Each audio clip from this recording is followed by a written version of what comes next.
hey, why don't you buy us out of our contract? And they're like, yeah, when you coming over to Nuclear Blast? And they're like, when you get out of your contract. We're like, oh, we'll buy it out. And so it was the joke, for a while. And finally, when we were free and, had it in our hands, it was perfect opportune time to go, hey, remember what you guys said? Well, we're ready. Let's come on, And so, we started working, and it's from that point on, it's been awesome, Welcome to the Music Business Facts Podcast, where successful music industry experts share their industry secrets that will help you take your music career to the next level.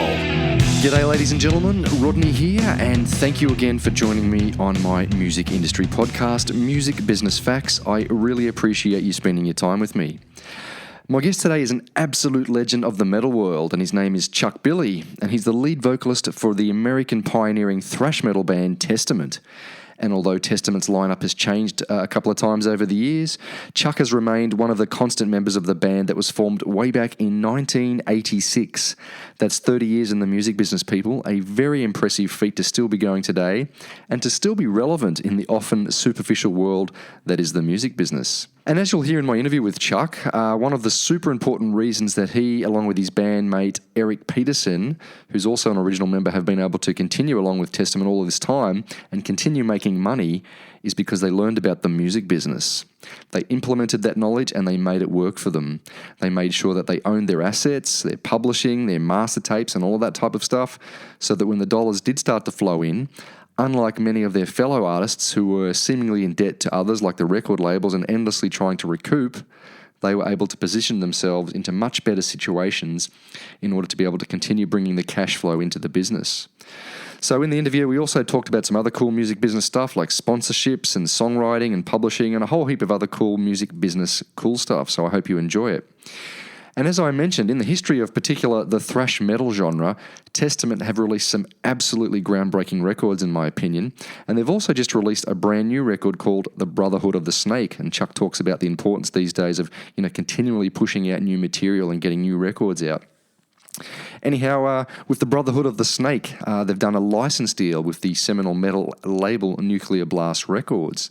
Now, for those of you who are listening who don't want to do this independently, if you are looking for a record deal, then in my opinion, if you can negotiate it and if you can get it, license deals are definitely the way to go, because that way you can control your own assets. Like I said, it's not always easy, it's not always possible, but if you can, a license deal is far better than a direct signing deal on most occasions, in my opinion. Anyhow, regardless of whether or not you're a Testament fan, I hope you enjoy my chat with the lead vocalist of that band, Chuck Billy. It's a great music business conversation, and I'll talk to you on the other side of the podcast. Enjoy. A lot of my listeners, they're not necessarily metal fans, so can we start off with Chuck, perhaps you just telling us a little bit about yourself personally and a little bit about your band, Testament? Well, name's Chuck Billy. Been performing in Testament for coming up on over 30 years, coming up next year. Amazing. And cancer survivor and Native American. And, I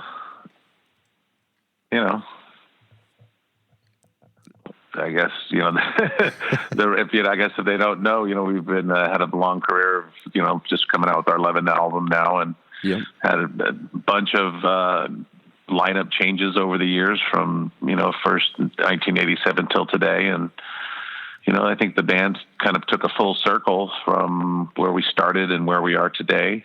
Mm-hmm. A lot going on, man. Absolutely. So 30 years in one band, that's incredible. Can you, for anyone listening to this who has the dreams of just being in a band for, for more than a little while, is there a secret to you being able to maintain and sustain such a long career? Sure, it's like anything. There's a little bit of luck probably involved, but I think, just believing in, the music and sticking with it. Fortunately, when we started our career, we were, in that early Bay Area thrash metal, movement, in the early 80s.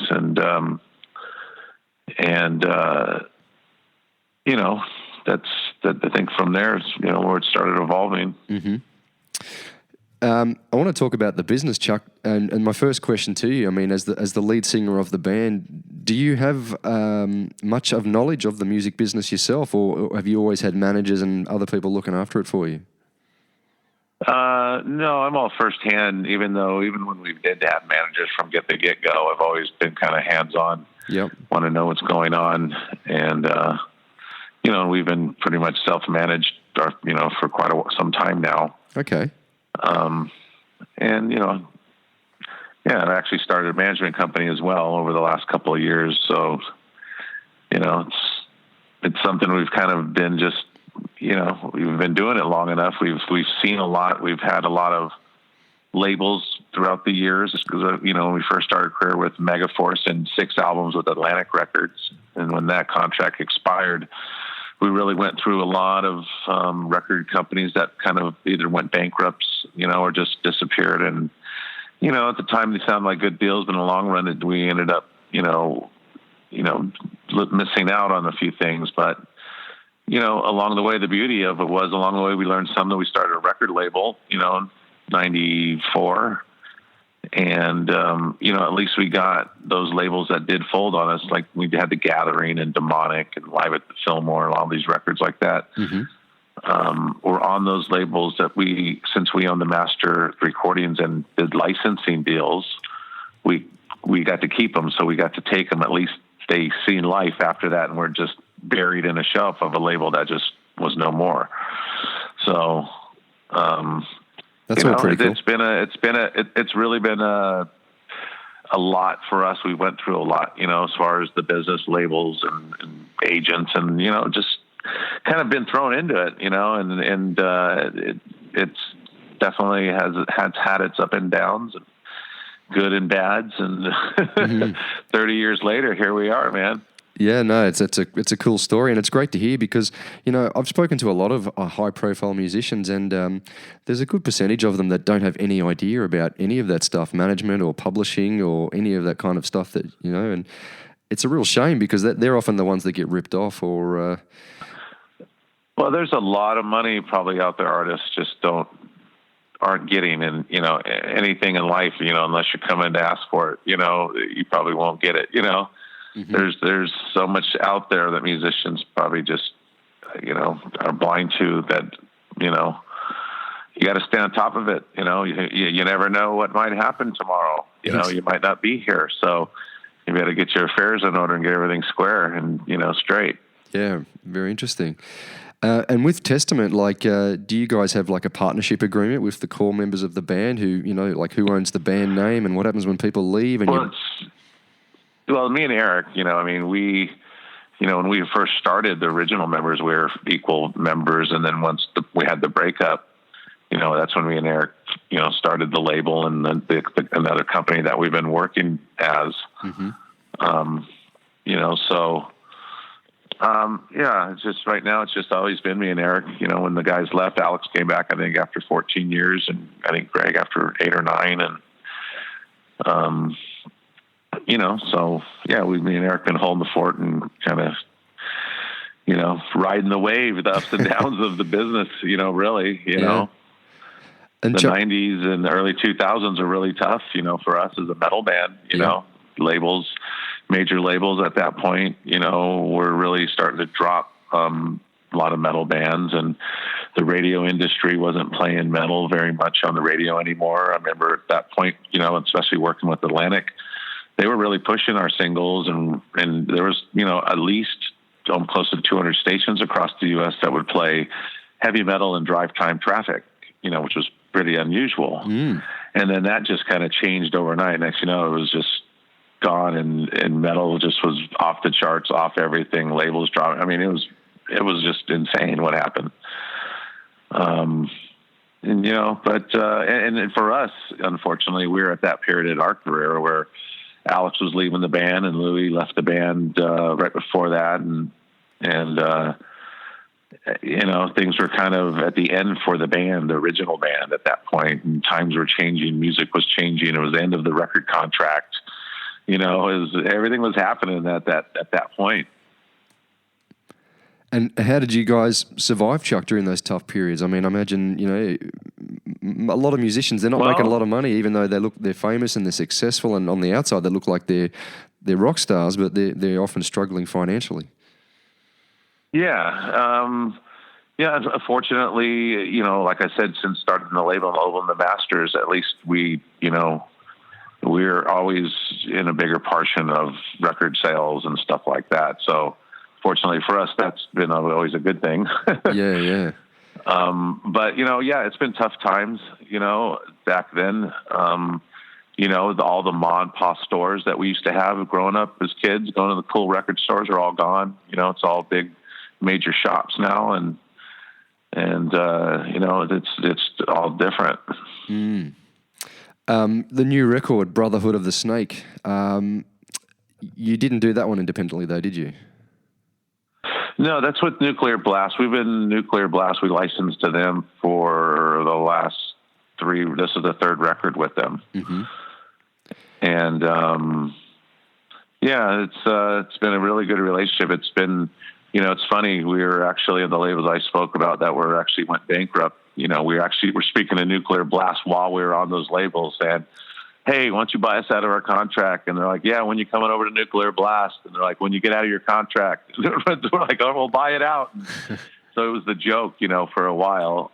And finally, when we were free and, had it in our hands, it was perfect opportune time to go, hey, remember what you guys said? Well, we're ready. Let's come on, And so, we started working, and it's from that point on, it's been awesome, having people that know what to do with this kind of music and believe in the bands and just, got your back at all times is great. That's great to hear, because Testament would have so much brand equity in just the name and just selling stuff, wouldn't it? Just because you put that name on a T-shirt, then people are going to buy that shit.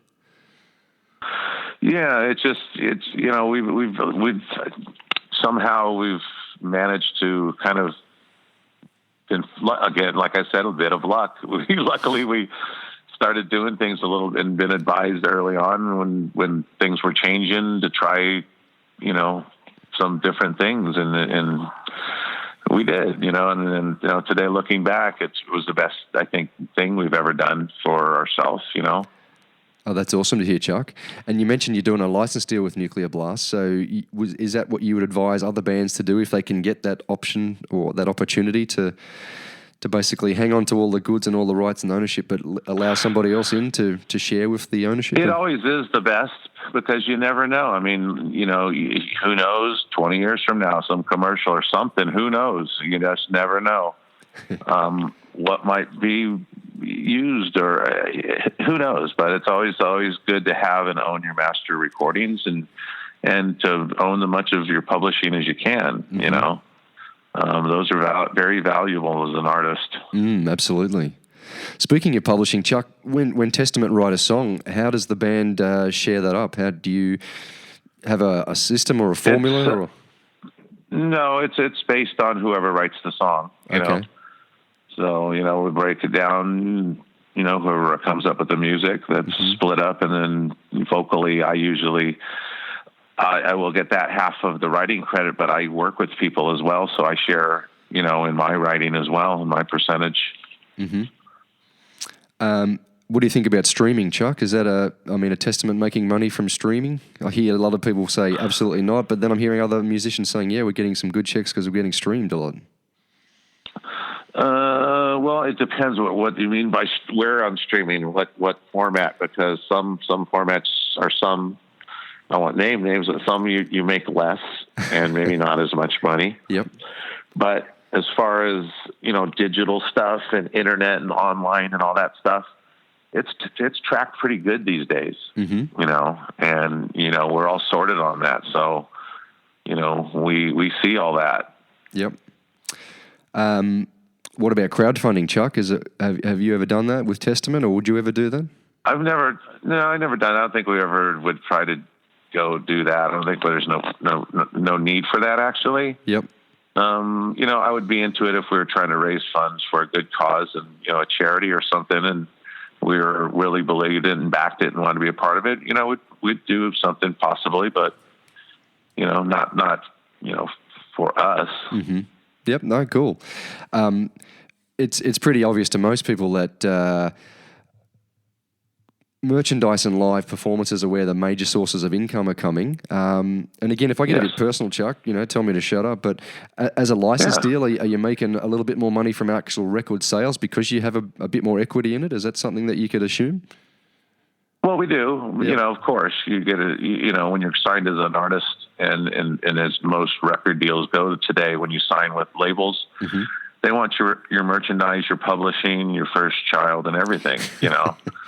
So, it's a different time now when the labels really want you.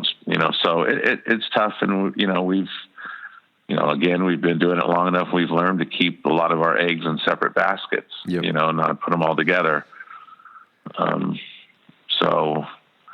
Yeah. What about things like synchronization? Have we seen? Is there examples of Testament's music being used in movies or commercials or anything? Yeah, there's some video series, that played Native Blood last year. God, what is it? I can't even think of the name right now. But it was that song was in a scene, and some in some movies and some video games and things like that. They pop up, opportunities pop up like that, and sometimes they're good, and it all depends what it is. When we did when Guitar Hero first came out, that was a monster. We had a song on that, and that was a monster. We had Souls of Black, and it did very well as far as publishing side. Awesome. I've actually heard that more recently the video game companies have got a bit smart now, and they don't offer splits. It's just like a one-off fee. Yeah. It's a smaller fee, but they offer more bands. And what band is going to say no to be on the game, Amazing promotion, correct? Oh, it's amazing that, it wouldn't be bad seeing you on a Jack in the Box commercial or Carl Jr. or something either, I see Judas Priest on commercials these days, or Van Halen on car truck commercials or something, Yeah. So a Nuclear Blast, are they looking after your publishing? Are they pushing that type of thing for you, or are you still doing that independently? No, we do it independently, and we control it in America, and we have somebody that represents us in Europe. Cool. What about things like sponsorships and endorsements, Chuck? I can remember as a young kid when I first started getting into metal and discovered Testament, I remember seeing a music video where they kept cutting to your shoes in the clip, and it looked like you guys were sponsored by Reebok. Was that? Yeah, at that time we were sponsored by Reebok. That was the thing. That was the fad at that time. 1987, 88 was white high-top sneakers and stretch jeans, So, that was an endorsement. It was nice. We always had nice, clean new shoes. Yeah, it was the first time I'd seen it, and I thought, well, this is really cool. But is that still the sort of thing that you guys would pursue today, or if people offered you and said, "Chuck, will you wear this T-shirt, or will you pose with this particular brand, and we'll give you money"? Yeah, I do. I choose. I'm not. I just don't say anything. But like myself, I wear exclusive Affliction clothing. I that's all I wear is Affliction. And, they take care of me very well, and I do whatever I can for them. I went to a couple of store opening appearances and went to some fights that they've promoted. And, wow, it's been a really good relationship. Awesome. So you follow the MMA? Yeah, for sure. Who's your favorite fighter? Do you have one? Well, there's so many, man. Now, I mean, they come and go, but, I love Kimbo when he came in first, and then, rest in peace, Brock. I dig Brock. He's he has his moments. So, I mean, there's so many. We could talk a lot about that, but better get back on track. Chuck, what about the New York Rock Exchange, where fans invest in your creations? Can you tell us a little bit about that, if anyone doesn't know about that? Yeah, it's basically almost like a fan club, personalized fan club. But the thing is we do like me and Eric do stockholder share meetings. Where we all get on. We have a time where we all can get on the internet and chat for an hour, and they get items that are only offered to them to be a part of the club. And there's some really nice plaques and signed plaques and cool, mounted records. And there's some really cool, neat stuff that they came up with that they offer the fan.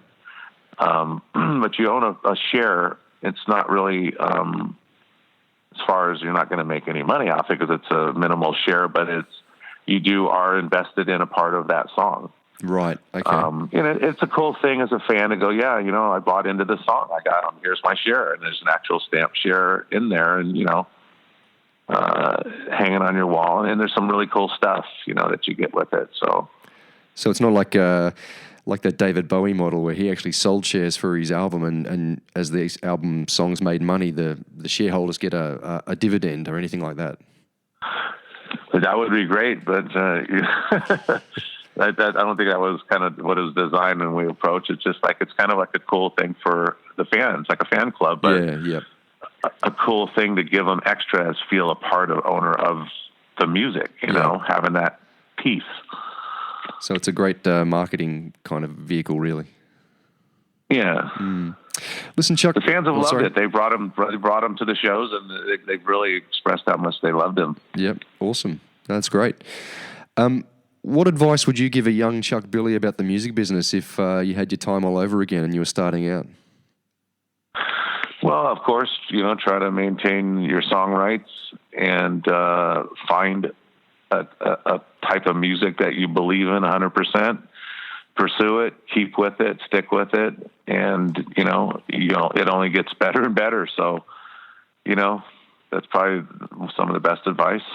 Do you want to tell us a little bit about the new record? I mean, Testament, you've really changed your style over the years to sort of keep your sound modern, and you very, very interesting. Like I said, I first discovered you and I thought you guys were like a leader in the genre, and then you've evolved with how the metal sort of scene and sound. Tell us a little bit about your new record and how you approach it and what it's all like and what fans can expect.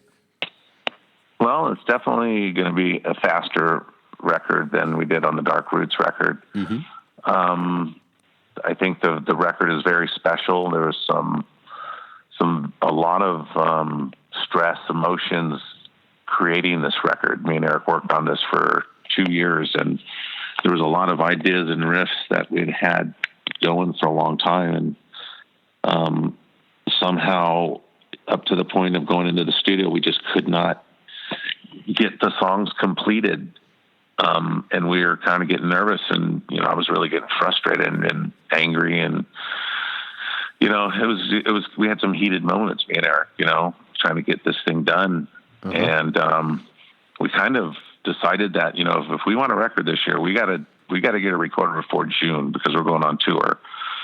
So we looked at the calendar and seen Gene only had a couple of weeks in May available. So we're like, shit, we have to just book May. Let's just do it. So we did it. And we went into the studio first time unprepared, no demo, no rehearsals for the band. Wow. And got in there a little nervous, thinking, shit, and this, are we rushing it? Or are we making the right decision by doing this? But we really wanted a record this year. It's been too long.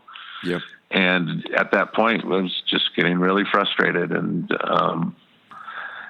so we got in there, and, at that point, Gene, he had never heard any of the songs with vocals or any leads or anything, and then no finished constructed songs. We just had these riffs, and and here you go, Gene, learn these, and and it was just kind of it was a little nerve wracking. So, but going into it, I think we really kind of sparked a fire under our ass and really kind of got to it, and had no choice but to get to it and get it done.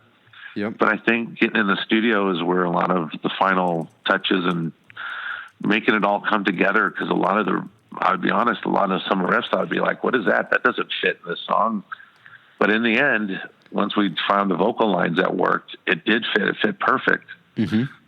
So a lot of it got kind of created. But, when it was said and done, I really did express to Eric, dude, I didn't enjoy myself this record writing it, it was fucked, didn't have fun, I don't ever want to do it again like this, you know, but I do believe things happen for a reason, and maybe going through what we did and the struggle with it and just the frustration, maybe, did something in the creative process of it, because maybe we didn't get enough time to second guess what we're doing, or Okay. we kind of just went from the gut and moved on and let's get this thing done. And in the end, it seemed to all really come together, and that was the proud moment going, holy shit, after all that emotion, I'm going to kill you and strangle you, Eric, to, all right, you're all right. I'm all good now, Yeah. the record's done. It's all over but I don't want to do that again, you know? Yeah, for anyone who plays in a band, they would know, or who's recorded, the pressure of doing that, and especially if you weren't finished. So you're saying that setting yourself or putting yourself under that pressure, actually in the end, it worked out, and you're happy with the record. For us, it did. Because like I said, it was the first time we ever did that. So I was like, holy shit, what are we doing? But we had to do it because we wanted a record. Yep. And it could have went south. It really could have went the other way, and we could have came up with a piece of shit, and said, oh shit, okay, maybe we did fuck up, wrong choice. But we would have crossed that bridge at that point. We would have said, oh, don't put that record out, if that's what had happened. But that wasn't the case at all. It all really did come together in the end. Cool. And fortunate, we have some great musicians in the band that just absolutely came in and kick the shit out of their parts. Yeah, I love Gene's drumming. He's a beast. I was going to say, with that pressure too, were Testament paying for the recordings and the studio time? Yeah. And so that's for sure. Another major pressure on top of the creative pressure. Yeah, it's just, it was what it was. We knew this was the window. We had, those 2 months to kind of just figure it out, guys. We got to do it, Chuck, is it a good living being, a metal musician? I know that's a personal question, but there's a lot. It can be. I mean, it's hard. I mean, for us, we survive. Yep. Nobody in the band has a job. Eric's never had a job. He's always survived through the band. Yep. But, things, I think for us, because me and Eric started our label and been fortunate to license our music. Yeah. We've been able to, as a company in business as well, do okay on that, Yeah. And that's a great takeaway for my listeners, I suppose, Chuck, that, learn the music business and then implement it, and don't let other people take, the rights away from you, because they're going to be trying, aren't they? No, they are. I mean, we're really fortunate in a good spot. It's like, look, we got our rights, we got our label, everything's good. We've got a great band. We've put some good music together lately. Shit, man. It's like, what's going to happen? It's all too good right now, man. And is there, you're coming down to Australia? I read that you like Australia. I hope that wasn't just promo. You're actually, looking forward to it. No. Well, Australia's one of our favorites. We have a lot of friends from there, and we enjoy visiting. And actually, our agent is in discussions with some promoters, but hopefully it works out. But they're shooting for some time in February, I believe. Mm-hmm. Okay, cool. Well, really looking forward to seeing you. I really appreciate your time, and thanks for answering some some of these questions were a bit personal, but I really appreciate it, and I'm sure my listeners do too. It's an honour to speak with you, Chuck Billy, and I just wish you the best with your career. And I guess 30 years. How much longer can you go, Chuck? Can you be doing this when you're? As long as they'll have me, I will show up. Yeah. It's going to be great to see in 20 years all us old metalers seeing you guys on stage and still going hard. Hell yeah. I will. Hell yeah. All right. Well, thanks again for your time, mate. Great conversation. All right, man. It's great talking to you, man. Cheers, mate. Bye-bye. Thanks. Cheers. Well, there you have it, people. Chuck Billy from the legendary Testament, and the importance of understanding the music business, and particularly music licensing. The importance of understanding how the music industry works, how record companies work, how music publishing works. All of that stuff is incredibly important. And I guess the takeaway from all of this, people, is to educate yourself. Educate yourself in the ways of doing business in the music industry. And what I'm hoping to do with this podcast, in some way, shape, or form, is to help you learn that stuff. So if I am, I would love to hear from you. Rodney@musicbusinessfacts.com, or check out my Facebook page at Music Business Facts. And also, if you're ever stumbling around on iTunes, it would be amazing if you could search for Music Business Facts for me and give me an honest review and a rating in the iTunes store. That would be absolutely awesome. Alrighty, now before I go for today, I'd like to talk about a guest I've got coming up with a free lecture. So a friend of mine, Steve Palfreman, he runs musiclaunchhub.com, which you should go and check out. He recently did a online music industry summit, and he spoke to 50 high-profile people who were super knowledgeable, had all this incredible industry, all these experts, all this great knowledge about the music industry. Now, he's agreed to come and give a free lecture, which I'm hosting, and the lecture's called The Top 5 Lessons That He Learned from Speaking with 51 of the Best Minds in the Music Industry.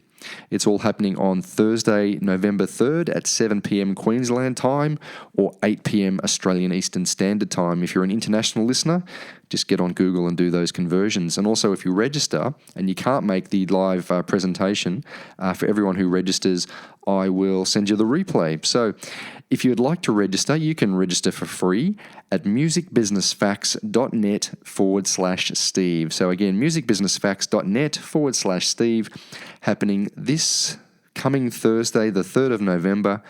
And it's called, like I said, the 5 top lessons learned from speaking with 51 of the best music industry minds.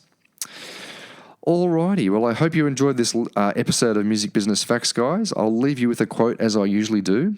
And this one's by Lisa Richardson, and she said, "Music licensing is a strange music business to navigate, and all kinds of things can drive up a price up or down. It's completely fluid. It constantly changes, and there's no list of prices on the menu.